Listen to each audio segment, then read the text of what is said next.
Amazing. Hopefully you can hear me. My name is Daisy. I'm from WorldSkills UK and I'm the Careers Development Manager. And hopefully for the next 20 minutes or so, I'm going to talk to you about apprenticeships and how to apply for them. Some of this information you might already know. Maybe you knew it prior to coming today. We've learned some of it today. But hopefully what you do take away is information that will help inform your next steps, help you to stand out in applications and have a little bit more clarity about what it is that you want to do. And I'm at stand 32 after this. So if you've got any questions for me and we can't stay in here, then please come and find me at the stand. I'll be really happy to answer them. A bit about us as WorldSkills UK is that we are a Four Nations partnership. We're a charity funded by the Department for Education, and everything we do is about supporting the UK to become a skills economy. So what that means is that traditionally we've always really valued knowledge and academia and intellectual property as being maybe, you know, the right way, the best way. That's not necessarily true. I'm not saying that skills are more important than knowledge. What we're saying is that skills and knowledge go hand in hand. It's important in terms of the knowledge that you know, but you also need to be able to do something with that and do it well. So as an organisation, we are all about raising standards, championing future skills and empowering young people from all backgrounds. And I'm doing that today through our careers advocacy work, which is helping you to understand that apprenticeships and technical education are prestigious career routes. They lead to career success, and hopefully you'll be able to see exactly how they do that today. We're here with Skills for Security, who are one of our partners. So if you are interested in apprenticeships in engineering or business administration, or again, as I say, you've got general questions about careers and apprenticeships, you can come and talk to us on stand 32. I'm a careers coach and I have 4 years experience training young people to get into jobs, education and training and sustain that. So hopefully we'll be able to help you no matter what you're looking for. And without further ado, then let's get started. So what is an apprenticeship? Essentially, an apprenticeship is a job, right? So what that means is you are employed by an organisation and they are the ones who will pay you a salary and they will also pay for your qualification. So an apprenticeship is a free way of gaining a qualification or a degree, depending on the level that you do. And we'll go through those levels in just a second. What that means is that while you're on your apprenticeship, you will have a job and you'll be studying for your qualification at the same time. So it's up to you to manage your workload and study. And I'm not going to lie to you, it can be challenging. It is quite a lot, but it is doable. Otherwise, they wouldn't exist. So hopefully this will outline everything you need to know about apprenticeships, how they work, what you can expect, as well as how to apply for them, because they are really competitive as well, because there's such amazing opportunities. So in a nutshell, in an apprenticeship, you will have a real job with industry experience. You'll also earn while you learn, and you'll get a respected and recognised qualification. And often that's a qualification that's recognised internationally as well. And let's say that you've got person A and person B, and person A decides to go and do a HR degree at university. Person B decides to do a HR degree apprenticeship. They both come here to Manchester Metropolitan University. The qualification they get is exactly the same. This qualification isn't lesser than this qualification. They're both doing the same course. They're both getting the same qualification. It's the way that they've gone about doing it that's different. This person's gone to university, so they might be studying maybe on site with lecturers 3 days a week. Might be doing some online study or independent working 2 days a week. They might have a placement as part of their degree. It might take 3 years to complete. This person will also take 3 years to complete. But an apprenticeship is split, so it's 80% on the job and 20% learning. So in a 5-day week, they'll be at work 4 days, and then 1 day a week they'll attend university. And their employer will be supporting them to pass that qualification and implement what they're learning in this qualification in their job at the same time.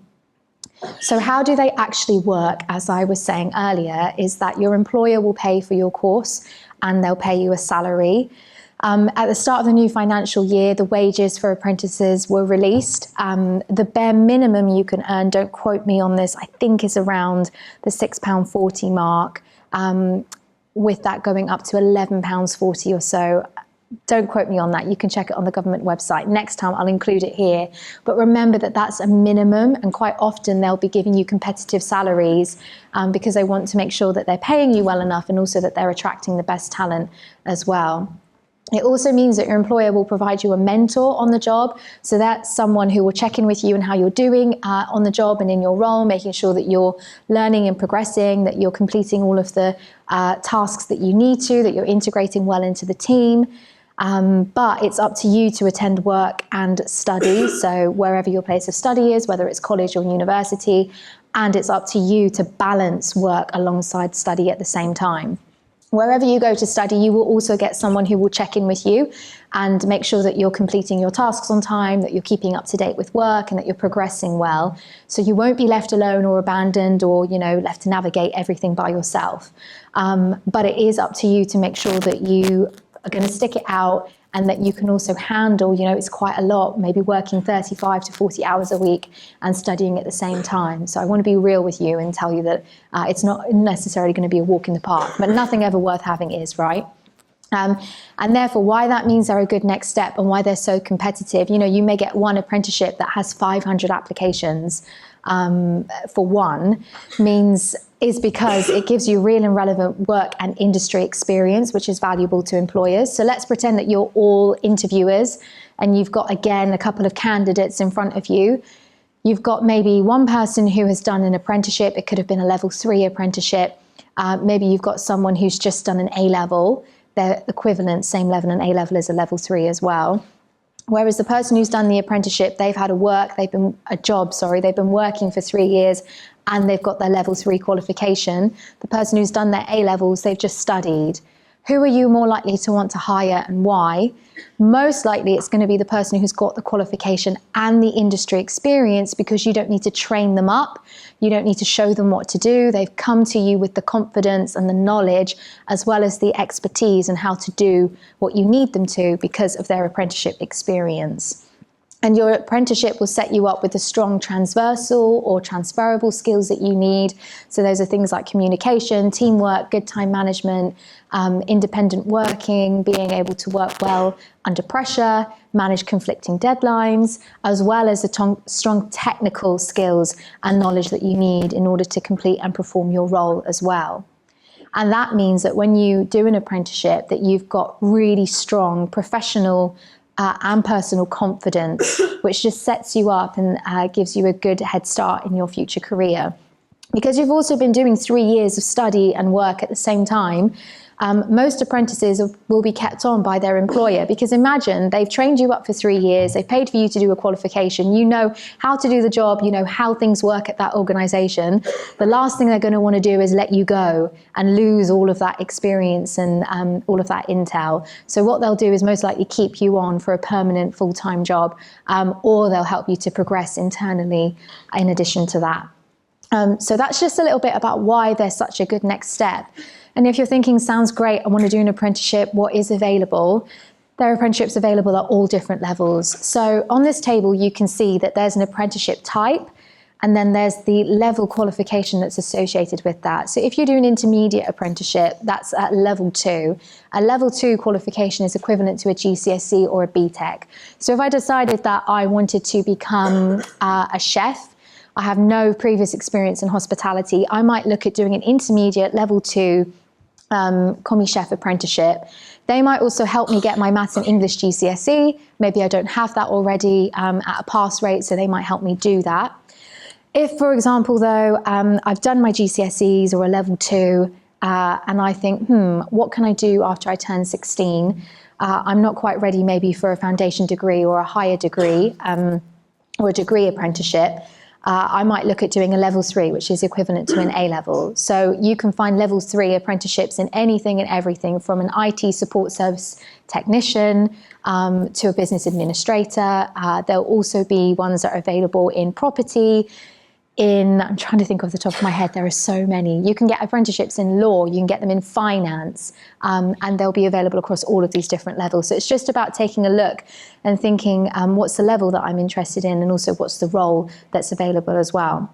Those higher end degree apprenticeships are exactly what they say. Those are degree level. So you might think, well, if it's a degree apprenticeship, I need my A levels, I need a level 3 to be able to do those. The entry requirements for all of these will vary, and it depends on the qualification or the employer, whatever they're looking for. Usually they just want your maths and English at a pass. You have to be above 16 to do an apprenticeship. But it's best that you check what they're asking for on the website. They're not looking for someone to come with all of the expertise and the knowledge behind them. They're looking for someone who they can train and help gain that. And so that's why with these apprenticeships, their entry requirements will vary, because they're not looking for you, as I say, to come with this certain amount of knowledge and this pass grade and this amount of experience. They want to know that you can develop that and grow with them. And essentially, they're looking for someone to invest in. So if you've got any questions on these and how they work, what's available, again, come and find us at the stand. We can talk you through those a little bit more. And as I said, if you think that apprenticeships are just to do with the trade industries or hospitality, hairdressing, there are so many apprenticeships that are available, from software engineering, cloud computing, to data analyst, to law, to HR, to project management, to property, to finance. There are apprenticeships available in health and science. The list is endless. Okay, so once you think about, I want to do them, how do I find one and how do I know what I want to do? We come on to thinking about what makes a really good application. The first thing is having resilience. The second thing is completing company and role research. The next is planning what you want to say, and this is super important. And if you take anything away from this talk, let it be that. We're going to go through that in just a second.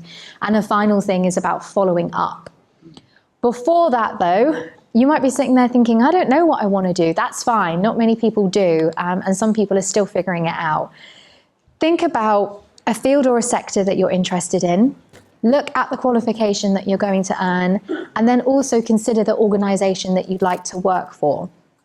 If those still feel a little bit too overwhelming and you haven't got an answer to any of those points on there, if I could give you a dream job on a plate and say, here it is, this is yours, think to yourself for a second, what is that dream job? What does it look like? Are you working indoors? Is it outdoors? Are you with people? Are you sat behind a desk? Are you on your feet? Are you working with animals? Are you doing something really practical and hands-on? Are you having to think? Are you doing a lot of public speaking? Are you someone maybe who is liaising, organising, overseeing? Or are you someone who's maybe planning, designing, going and scoping out, or mocking up ideas? It's all of those bits of the puzzle that you can piece together to help you think about what you might want to do. If you like designing and you're creative, don't think that you can't go into a career that's to do with science, technology, engineering, or maths. Creativity is essential. They call it STEAM, S-T-E-A-M, with the arts being the A in the middle. So it's just taking the time to think about, okay, what is that dream job? What are the components? What do I like about it? What can I do with that? Where can I go? And use that as your starting point. Once you get a little bit of inspiration, you can then start searching. The best place to have a look is on the government apprenticeship website. This is the Find Apprenticeship page. It's not the only place you can go, but this is where they're all collated in one place. You can look at independent training provider websites. You can have a look at some organisations or companies and see what they've got on their vacancy lists as well. But when you use this page, I like it because it helps to narrow down your search and show you what's available. So you can put in the title, the sector, the industry that you're looking for an apprenticeship in. You can then choose the level that you want, or you can keep it at all levels if you want to see everything from a level 3 up to a degree apprenticeship and what's available. Make sure that you set your radius. I'd recommend maybe extending that a little bit. You might have to be willing to travel for your apprenticeship. Nothing too far, but just maybe expect to go outside of your comfort zone. And then you would search. And there is a box there, as you can see, that says disability confident as well. Once you do that, it will bring up a bunch of results that will show you the job, the apprenticeship provider, the training provider. It will also show you the entry requirements and what they're looking for in terms of the perfect candidate. And that information, what they're looking for, is what you're going to use to base your application on. So the first thing before we even get applying for the apprenticeship, and this is actually how you apply for a job, because apprenticeship applications are really similar to job applications, is having resilience. Everyone in this room will have demonstrated resilience in their lives at some point, if not continuously. It's that ability to pick yourself up and keep going when things are challenging and tough. And the reason why resilience is so important in the apprenticeship application process is because they can be lengthy. That's for a reason. They want to make sure that they find the best candidate from the get-go and don't waste their time. And so they're going to ask you a lot of questions and want you to answer them in detail and as best as you can, so that it gives them the information they need to decide if they want to take you any further. Imagine if this apprenticeship takes 3 years and you're working 40 hours a week and studying at the same time, and you can't be bothered to put the effort in at the application process. They're not going to think that you're the right person for the apprenticeship at all. If you can't be bothered with the application process, which is the easy bit, it's probably might be a little bit too much for you in the actual apprenticeship itself. So that might be some of the thinking of how employers are thinking when they're looking at, choosing the right candidate. The next thing to remember is that these applications are part of a process. So you might submit your application online, usually through the employer's website. You're going to then wait to hear back. They might invite you to submit maybe a video interview or attend a phone interview, a group interview. They might then ask you to come to an assessment centre. They might then ask you to come to an individual interview, and then eventually you'll find out if you've got the job. Over here is a long way from over there. And so it takes resilience to stick with it and to bear with that long application and recruitment process, because remember, they're trying to pick the perfect person. They're investing in you, and they want to make sure that they get it right, because you're going to be joining their team for the next 3 years and they're going to be training you up. So they want to make sure they choose the right person. And finally, one of my favorite quotes is, you miss all of the shots you don't take. If you don't have everything that they're asking for on an application, I think still shoot your shot and give it a try, because if you don't try, then you don't know. If you don't ask the question, the answer is always no, right? So try and apply for as many things as you can, and also keep your mind open with, if something isn't the specific job that you want or the specific sector or industry, but it's related, try and give it a go, because something will land. And as I say, these are really competitive, so don't put all of your eggs in one basket. The next thing then is completing your company and your role research. Think of all those applications that they're getting. They want to make sure that they're choosing the right person, and this will help to set you apart from others. If you're applying for, I saw that Amazon were outside, so if we're applying for an Amazon apprenticeship, and we are writing our application, it says, why do you want this apprenticeship at Amazon? And someone says, I really want this apprenticeship at Amazon because I'm really interested in working for a big company. You've got a great reputation, and I really want to do an apprenticeship. The other person says, I'm really interested in applying at Amazon because I know that you have 10 values. One of these values are X, Y, and Z. This demonstrates A, B, and C. This is really important to me as an individual because I strive for excellence, which is one of the things that Amazon puts at its heart as a company. That's why I want to do this apprenticeship at Amazon. Who are you more likely to pick? This person's made a bit of effort, but this person's actually talked about Amazon as an organization. They've looked at their values. They've said why they're such a good fit and done the hard work for the employer in that process. So when you do your company and your role research, it will help to inform your application answers, and it will help you to stand out from everyone else as well. Use the role specification, what they're asking for, whether it's the qualifications or the skills and experience, as a checklist. Because what they're doing too is when they read your application, they're literally looking if you mention the things that they ask for on the application. So if they say they want someone with great communication, strong time management skills, a passion for IT, and you mention all of those things, they're literally going to tick that you've mentioned them and you meet the criteria. If you don't mention them, you're not showing them that you're the right fit for the role. The best place to find this information is on the website's About Us section. You can Google, you can look at their YouTube channels and their social media. If you can talk about projects or news stories or things that they're working on right now, it's really going to help to set you apart as well, because it shows that you're keeping up to date with the latest developments and that you have a genuine interest in it too. So how do you write those answers? Can be tricky. This acronym called STAR is a really important application technique. You will use this in phone interviews, group interviews, online interviews, as well as when you're writing cover letters and applications. This is a skill and a technique that you will use in any job application that you write for the rest of your lives. It's broken down to be situation, task, action, result, and relate. And the whole point is that it gives you the structure to be able to demonstrate when you've used a particular skill or strength and how it shows that you're suitable for the role. So I think that you should have around 5 to 8 star examples up your sleeve if you can. Once you learn the structure, it is really easy to make them up off the top of your head. And I don't mean like make them up so they're fake. I mean construct them, because you want real examples. You don't want to be lying in any job applications or interviews.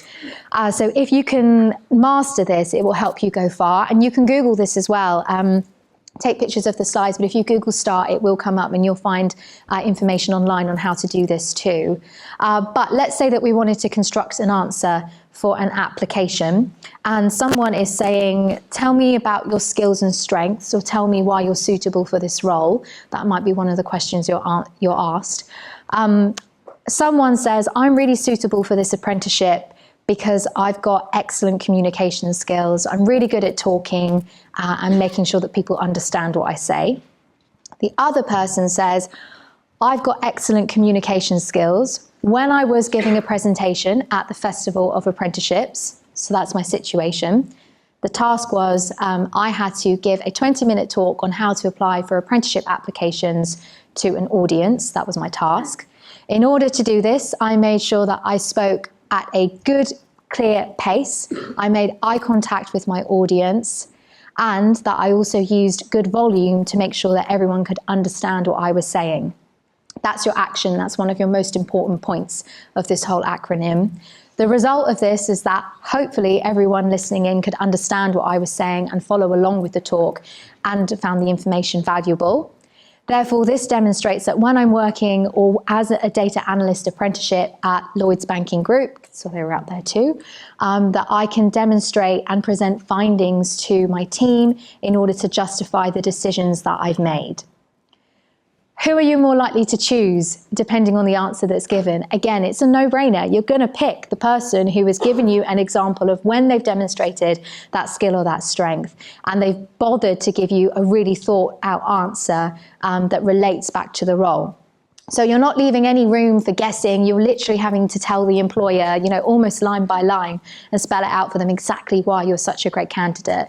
And a great thing about STAR too is don't be caught out. In these applications, they might have character or word limits. If they've given you a 500 word limit and you only write 50 words, they're either going to think that you don't want it that much, you don't have much to say, or that you just don't have very good attention to detail because you've missed that they've given you a big word limit and you haven't filled it. So keep an eye out for that as well. Don't write too much, but also don't write too little. And I've got a tip to help you with that as well. So before we move on, that's a little bit about STAR and how it works. Really easy to understand. Honestly, you could take 5 minutes if you're on the train, if you're traveling, while you're listening to some music, and write up a couple of examples and maybe just read them over and practice them. And to help you with your applications, I would actually suggest it's the last box on the slide that you write your application answers and your STAR examples in Word. Why? Because number one, it will spell check everything for you. Number two, it means that you can keep an eye on that character or word limit and make sure you don't write too much or too little. And it also means that you can save that example and edit it for any future applications that you do. So you don't need to keep writing them up over and over again. Make sure that you do edit them properly and that you change the names and the circumstances so that you're not copying and pasting, because employers will notice that as well. But to summarize, we're coming into land now, I'm almost done, is make sure that your application sets you apart from others and that it gives an indication of your competency and your suitability for the role. It also shows that you put effort into your application when you take time to write your answers and to think about them. Use your STAR examples to do that.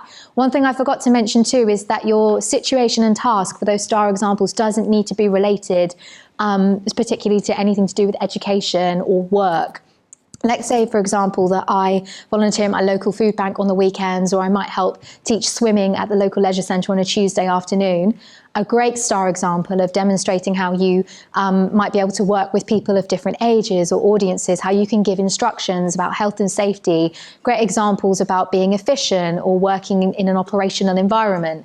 And it also shows them outside of your CV and your actual application, things that you're doing in addition to maybe your studies and your work experience. So great, they know that you work at the food bank. Says a lot about your mindset and how you use your spare time. It's great if you're teaching swimming at the leisure centre, shows that you can teach people and that you're able to, as I say, work with a variety of people in an audience.